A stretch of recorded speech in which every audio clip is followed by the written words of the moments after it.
Bela Papua, Amin Rais sebut ada perampasan 2 juta ha tanah di Papua.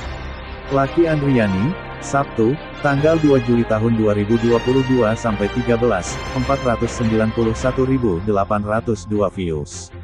Penjuru, ID Jakarta, tak henti-hentinya tokoh senior, Amin Rais terus mengingatkan pemerintah dengan ciri khasnya sebagai kritikus. Namun kali ini, kritikan itu sebagai pembelaan sosial untuk rakyat bumi cendrawasih Papua. Mengawali diskusinya, tokoh reformasi ini menyinggung sejumlah perusahaan yang mengeruk kekayaan alam ekstraktif, bukan saja perusahaan transnasional milik asing, tetapi yang lebih parah ialah perusahaan dalam negeri bertujuan untuk konglomerasi tanpa mempertimbangkan kerusakan ekologi yang dinilai sulit untuk diperbaiki lagi. Kita melihat, memang Papua sekarang ini, teman-teman di sana itu makin menyadari ternyata korporasi-korporasi ekstraktif bukan saja dari asing, namun perusahaan-perusahaan, PT Indonesia dalam negeri juga ikut-ikutan ekstraktif, katanya dalam diskusi virtual via Zoom, bertajuk Indonesia dalam Ancaman Krisis Sosial, Ekonomi, dan Politik, bersama ekonom senior, Rizal Ramli, pada Sabtu malam tanggal 2 Juni tahun 2022. Lebih lanjut, Amin lalu mencontohkan, akibat kehadiran perusahaan perkebunan pangan dan energi terpadu itu, sehingga rakyat Papua khususnya di Merauke telah kehilangan ribuan hektar ha tanah. Sebagai misal, MIFEE, Merauke Integrated Food and Energy Estate. MIFEE ini membagi tanah Merauke seperti membagi tanah kakeknya sendiri. Dan jangan lupa, semuanya seizin pemerintah pusat. Jadilah tanah di Merauke dibagi-bagi oleh 33 perusahaan dalam negeri yang bergerak di perkebunan kayu, sawit, tebu, jagung, padi, dan pengelolaan kayu, ungkapnya menyesalkan pemberian izin dari pemerintah.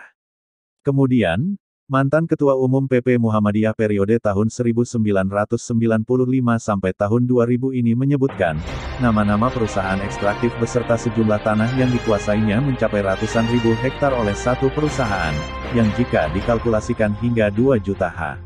Misalnya PT Kerta Kencana memperoleh 160 ribu hektar, PT Balikpapan Forest Indo 45 ribu hektar, di bidang sawit PT Energi Jago Kencana 90 ribu hektar, bidang pertebuan PT Harde Super Papua 45 ribu hektar, PT Agri Surya Agung 40 ribu hektar, di bidang perjagungan PT Medco Papua Alam 75 ribu hektar, dan banyak PT lainnya yang bila dijumlahkan telah membagi sekitar 2 juta hektar tanah milik rakyat Papua di Merauke.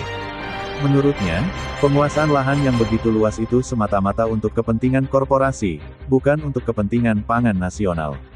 Perampasan lahan ini punya tujuan tunggal memenuhi kebutuhan PT ekstraktif itu, dan bukan untuk memenuhi kebutuhan pangan nasional seperti jargon yang dijual selama ini, tandasnya. Sebelumnya, Ketua MPR periode tahun 1999 sampai tahun 2004 ini menyinggung pajak PT Freeport yang sangat kecil, yakni hanya 0,8% yang masuk ke APBN.